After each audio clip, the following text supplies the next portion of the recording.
Hi friends, welcome to our channel my tubal exam. Friends, आज हम लोग Bihar police के स्पेशल प्रैक्टिस सेट का पार्ट 4 देखने जा रहे हैं। इसमें भी हमने कुल 50 MCQ प्रश्नों को शामिल किया है।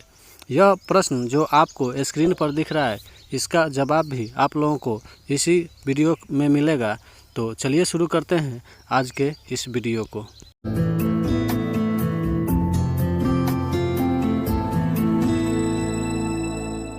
हमारा पहला सवाल है, शब्द स्टाइमिटी का संबंध किस खेल से है? तो दोस्तों, यह शब्द स्टाइमिटी का संबंध गोल्फ से है। इसका सही उत्तर ऑप्शन ए होगा। Fill in the blanks with right homophone, I him very well. ये जो 4 ऑप्शन दिए गए हैं, इनमें आपको उचित ऑप्शन का चुनाव करके यहाँ भरना है। तो आप ध्यान देंगे तो ऑप्शन सी नो का मतलब होता है जानना। तो I know him very well, यानी मैं उसे अच्छी तरह से जानता हूँ। सूफी आदेशों को किस नाम से जाना जाता था? यह सूफी आदेश जो होते थे उनको सिलसिला के नाम से जाना जाता था। हमारा सही उत्तर ऑप्शन बी है। अटका बनिया दे या उधार मुहावरे का अर्थ क्या होगा? ये जो 4 अर्थ दिए गए हैं, इनमें हमारा सही उत्तर ऑप्शन सी होगा, बेचारगी में कष्ट सहना। पदार्थ की तरंगें किस प्रकार की होती है? यानी आपको पदार्थ के तरंगों का नेचर बताना है। तो इसका सही उत्तर हो जाएगा ऑप्शन सी, डी ब्रोगली तरंग होती हैं वह। पुराने तैलचित्र किसकी संरचना के कारण काले हो जाते हैं? दोस्तों, यह वही सवाल है जो आपको वीडियो के शुरू में स्क्रीन पर दिखाया गया था। इसका सही उत्तर होगा ऑप्शन बी, PBA यानी लेड ऑक्साइड। चूँकि पुराने तैलचित्र PBS यानी लेड ऑक्साइड के कारण काले पड़ जाते हैं, लेकिन यहाँ से एक और सवाल पूछा जाता है कि पुराने तैलचित्रों को फिर से उभारने के लिए किसका प्रयोग किया जाता है? तब वहाँ आपका सही उत्तर होगा हाइड्रोजन पर ऑक्साइड। और इसका अगर अणुसूत्र या संरचना की बात की जाए तो H2O2 होता है हाइड्रोजन पर ऑक्साइड का। राज्य के मार्क्सवादी विचार के संबंध में निम्नलिखित में से क्या सही है? तो आइए देखते हैं ये जो ऑप्शन दिए गए हैं। पहला ऑप्शन है, राज्य एक व्यवस्था है। तो यह कथन गलत है। राज्य एक तंत्र है, यह भी स्टेटमेंट गलत है। राज्य एक वर्ग संस्था है, यह स्टेटमेंट बिल्कुल सही है, जो राज्य के मार्क्सवादी विचार को डिनोट करता है। यह किताब मेरे पिताजी की में है। आपको इन 4 ऑप्शनों में से उचित ऑप्शन का चुनाव करके यहाँ भरना है। तो ये ऑप्शंस तो लगभग एक ही जैसे हैं, लेकिन आपको इसमें चुनना है कि चारों में सही कौन होगा। तो इसका सही उत्तर हो जाएगा ऑप्शन बी, स्मृति। यह किताब मेरे पिताजी की स्मृति में है। Choose the opposite word of rapid. Rapid का ऑपोजिट वर्ड आपको इन दिए गए ऑप्शनों में से चुनना है। तो रैपिड का मतलब होता है दोस्तों तेज। तो हम लोग इस ऑप्शन में देखेंगे कि धीमा का कौन सा ऑप्शन होगा। तो इसका सही उत्तर होगा ऑप्शन बी, स्लो का मतलब धीमा होता है। स्थल समीर वह शीत समीर है जो स्थल से डैश की ओर प्रवाहित होती है। यानी आपको बताना है कि स्थल समीर किधर से किधर की ओर प्रवाहित होती है। तो यह स्थल से समुद्र की ओर प्रवाहित होती है। हमारा सही उत्तर ऑप्शन सी होगा। और आपको एक बात और भी याद रखना है कि स्थल समीर जो होता है वह रात्रि के समय ही चलता है, तथा वहीं समुद्री समीर की बात की जाए तो वह दिन के समय में चलता है। देवनाम प्रिय के नाम से कौन शासक विख्यात है? इतिहास में किसको देवनाम प्रिय का उपनाम दिया गया है? तो इसका सही उत्तर हो जाएगा ऑप्शन डी, देवनाम प्रिय अशोक को दिया गया उपनाम है। निरोग शब्द में कौन सा उपसर्ग लगा है? तो आप लोग उपसर्ग का मतलब पहले समझ लीजिए। उपसर्ग वे शब्द होते हैं जो किसी शब्द के पहले लगकर उसका अर्थ बदल देते हैं। तो यहाँ अगर आप लोग देखेंगे तो यहाँ नी और रोग 2 शब्द बन रहे हैं। तो रोग का मतलब तो बीमारी होता है, लेकिन इसी में अगर हम लोग नी लगा देंगे तो इसका अर्थ हो जाएगा निरोग, यानी बिना बीमारी का। तो यहाँ आपको साफ साफ दिख रहा है कि इस शब्द में निरोग में यह नी उपसर्ग लगा हुआ है। महात्मा गांधी ने किस आंदोलन का समर्थन किया था? ये जो आंदोलन दिए गए हैं, इनमें हमारा सही उत्तर होगा ऑप्शन डी, अस्पृश्यता आंदोलन यानी छुआछूत आंदोलन का समर्थन महात्मा गांधी के द्वारा किया गया था। भारतीय नेपोलियन के नाम से आमतौर पर कौन सा हिंदू राजा विख्यात है? दोस्तों, भारत का नेपोलियन यानी भारतीय नेपोलियन समुद्रगुप्त को कहा गया है और समुद्रगुप्त को वीणा बजाने का शौक था, इसलिए कहीं कहीं सिक्कों पर समुद्रगुप्त को वीणा बजाते हुए भी दिखाया गया है। यह एक गुप्त शासक थे। राज्य और उसकी राजधानियों में गलत जोड़ी की पहचान करें। ये 4 राज्य और उसकी राजधानियों का जोड़ा दिया गया है। आइए देख लेते हैं बारी बारी से इन 4 राज्यों और उसकी राजधानियों को। पहला ऑप्शन है मेघालय और इसकी राजधानी दिया हुआ है शिलोंग, तो यह बिल्कुल करेक्ट है, मेघालय की राजधानी शिलोंग है। दूसरा ऑप्शन है नागालैंड और इसका राजधानी दिया हुआ है कोहिमा, यह ऑप्शन भी बिल्कुल सही है, नागालैंड की राजधानी कोहिमा है। तीसरा ऑप्शन है मिजोरम और मिजोरम की राजधानी आइजोल दिया हुआ है, यह भी बिल्कुल करेक्ट ऑप्शन है।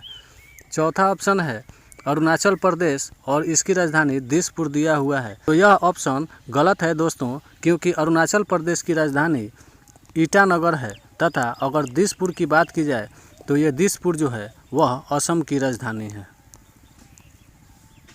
शरीर में हीमोग्लोबिन का क्या कार्य है? दोस्तों, शरीर में हीमोग्लोबिन का प्रमुख कार्य है ऑक्सीजन का परिवहन करना। हीमोग्लोबिन में हीम नाम का एक रंजक होता है और इसी हीम नामक रंजक के कारण रक्त का रंग लाल होता है। ग्लोबिन जो होता है वह लौह युक्त एक प्रोटीन होता है और यह ऑक्सीजन तथा कार्बन डाइऑक्साइड के संयोग करने की क्षमता को बरकरार रखता है। हीमोग्लोबिन में पाया जाने वाला लौह यौगिक हीमैटिन होता है, इसको भी आप लोग याद रखेंगे। What is the meaning of go in for? आपको गो इन फॉर का मीनिंग बताना है कि इनमें से कौन सा होगा, तो इसका सही उत्तर हो जाएगा ऑप्शन डी, समर्थन करना। गो फॉर इन का मतलब होता है। टैकोमीटर का प्रयोग किसके मापन के लिए किया जाता है? ये जो 4 ऑप्शन दिए गए हैं इनमें हम लोग टैकोमीटर से घूर्णन गति को मापते हैं, ऑप्शन बी सही उत्तर है। शिक्षा का वास्तविक डैश मानव को पूर्णता प्रदान करना है। आपको इस खाली स्थान में इन चारों में से कोई एक शब्द भरना है, तो इसका सही उत्तर हो जाएगा ऑप्शन सी, उद्देश्य। अगर हम लोग यहाँ पर उद्देश्य भर देंगे तो हमारा सेंटेंस बनेगा शिक्षा का वास्तविक उद्देश्य मानव को पूर्णता प्रदान करना है। हरित ब्लॉक का संबंध किससे है?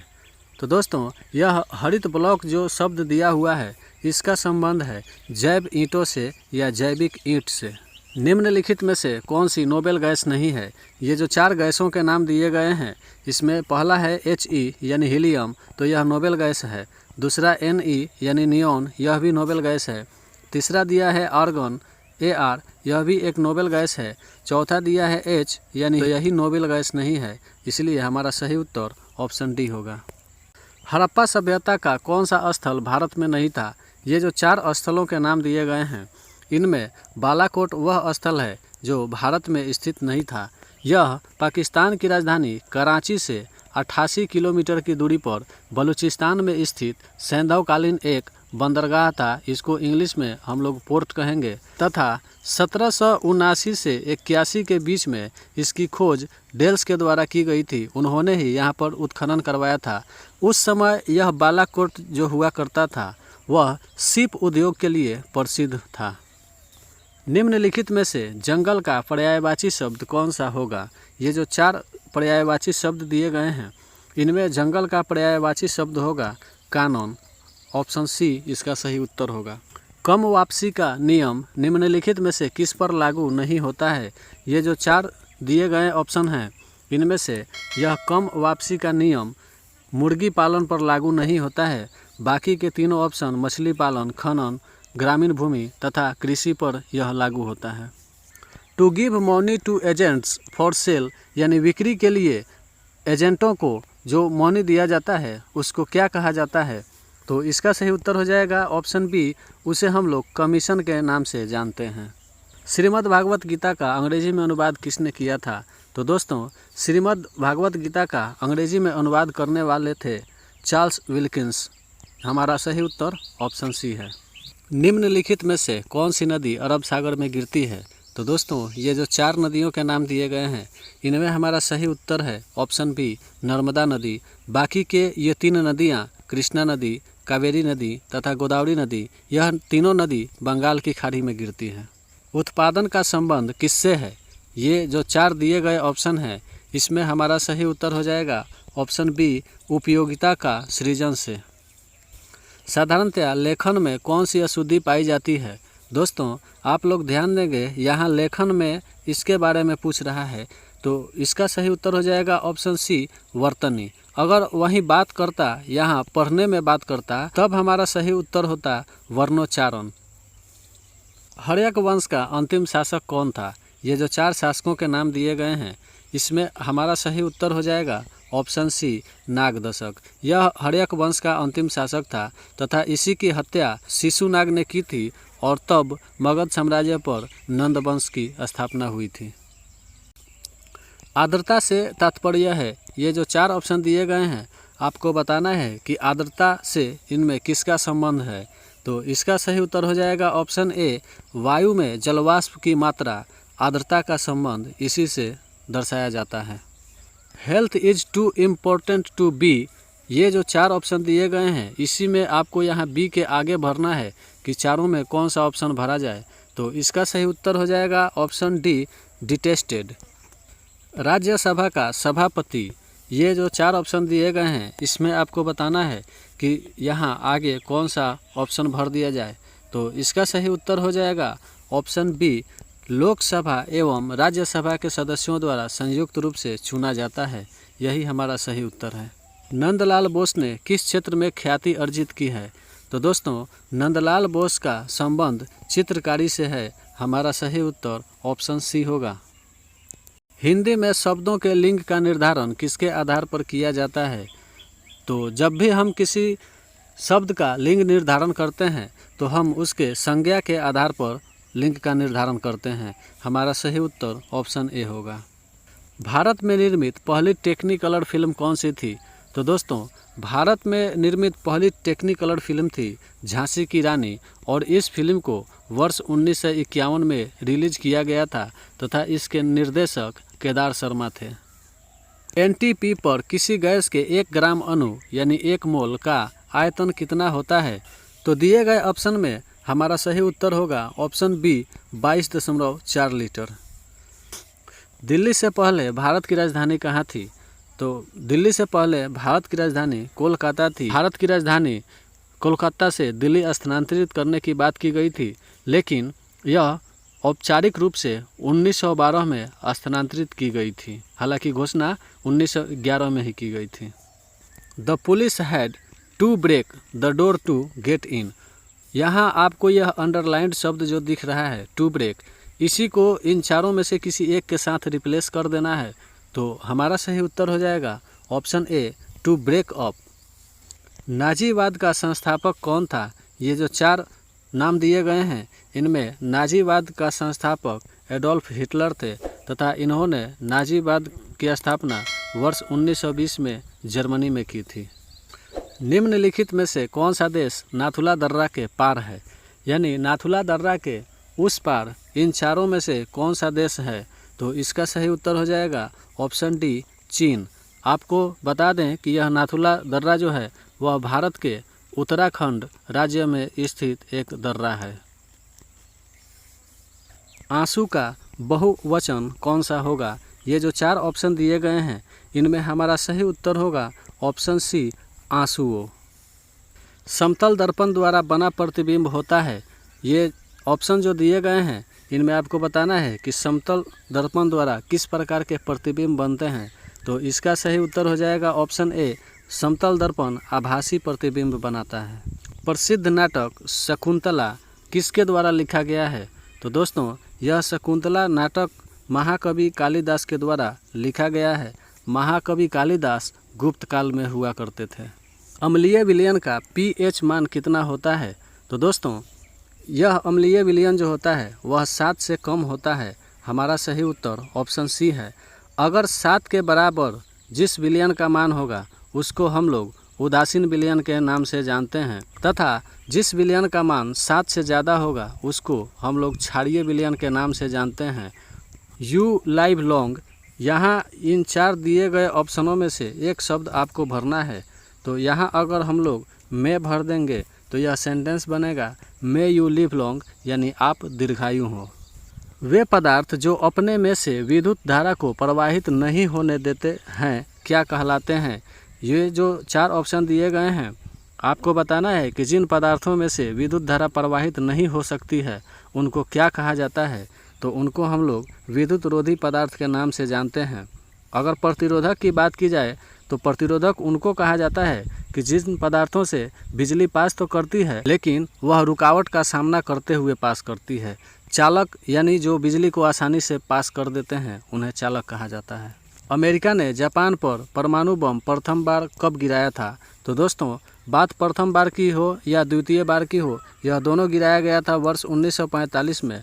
प्रथम बार परमाणु बम जो गिराया गया था वह 6 अगस्त 1945 को गिराया गया था और दूसरी बार जो परमाणु बम गिराया गया था वह 9 अगस्त 1945 को गिराया गया था। यह प्रथम परमाणु बम जो था इसका नाम था लिटिल बॉय और जो 9 अगस्त को दूसरा परमाणु बम गिराया गया उसका नाम था फैट मैन।